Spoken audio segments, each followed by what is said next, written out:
Karopenmas sampaikan penyelamatan 2.233 korban TPPO. Polri mintai keterangan PG atas kasus TPPU. Densus 88 lakukan penangkapan terduga teroris.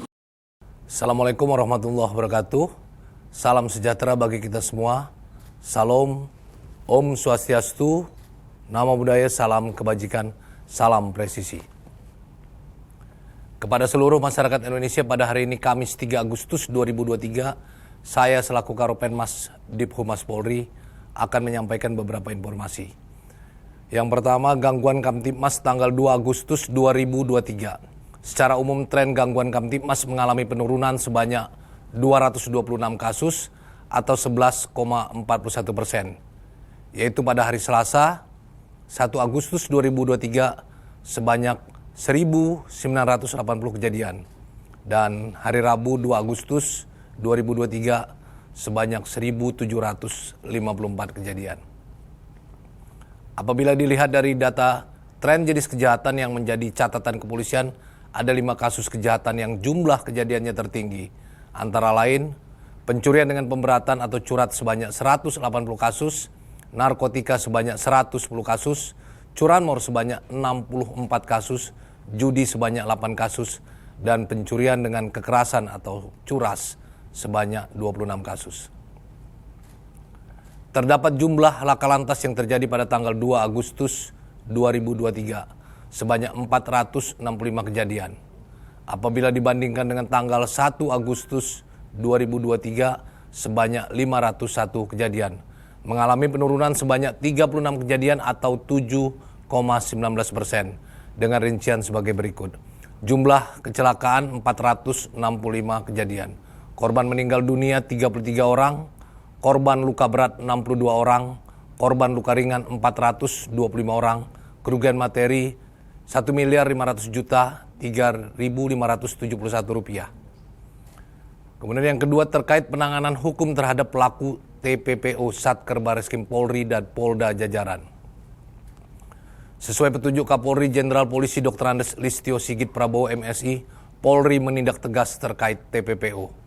Berdasarkan hasil ANEP penanganan TPPO, Satker Bareskrim Polri dan Polda Jajaran, periode 5 Juni sampai dengan 2 Agustus 2023 adalah sebagai berikut. Laporan polisi sebanyak 738 laporan. Jumlah korban TPPO yang diselamatkan sebanyak 2.233 orang. Jumlah tersangka pada kasus TPPO sebanyak 882 orang. Modus yang dilakukan, pekerja migran atau pembantu rumah tangga sebanyak 500, ABK sebanyak 9, PSK sebanyak 216, eksploitasi anak sebanyak 57.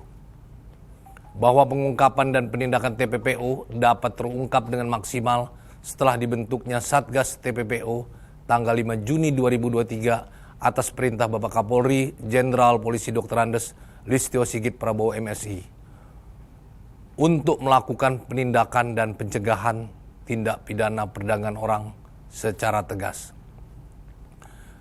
Yang ketiga, terkait kasus TPPU oleh Saudara PG. Direktorat Tindak Pidana Eksus telah melakukan koordinasi dengan stakeholder terkait, yaitu PPATK, Kementerian Diknas, dan Kementerian Agama.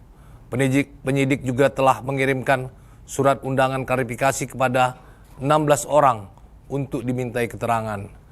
Yang hadir 6 orang antara lain Saudara MJ selaku pengawas Yayasan YPI, Saudara AS sebagai pengurus PONMS, Saudara MN orang tua santri, Saudara AS ex simpatisan, Saudara S ex simpatisan, Saudara AH ex simpatisan. Hari ini Kamis 3 Agustus 2023 telah dilakukan pemanggilan undangan klarifikasi terhadap 3 orang, yaitu Saudara RIP telah hadir dan Saudara RW belum hadir. Sedangkan terhadap Saudara PG akan dimintai keterangan pada hari Senin 7 Agustus 2023. Yang keempat, terkait kasus penangkapan teroris di Jawa Tengah. Pada hari Selasa 1 Agustus 2023, Densus 88 telah melakukan penangkapan terduga teroris di wilayah Boyolali, Jawa Tengah dengan inisial Saudara S dan Saudara T yang diduga terkait dengan peristiwa TKP bom bunuh diri di Polsek Astana Anyar, Polrestabes Bandung, Jawa Barat. Saudara S dan Saudara T diduga terlibat dalam menyiapkan bom bunuh diri yang digunakan tersangka AM di TKP. Yang kelima terkait kasus Bribda IDF. Saat ini kasus masih dalam proses, baik proses pidana oleh Polres Bogor maupun pelanggaran kode etik oleh Dipropam Polri. Demikian informasi yang dapat kami sampaikan pada hari ini dan kita tunggu bersama update berikutnya. Wassalamualaikum warahmatullahi wabarakatuh. Salam presisi.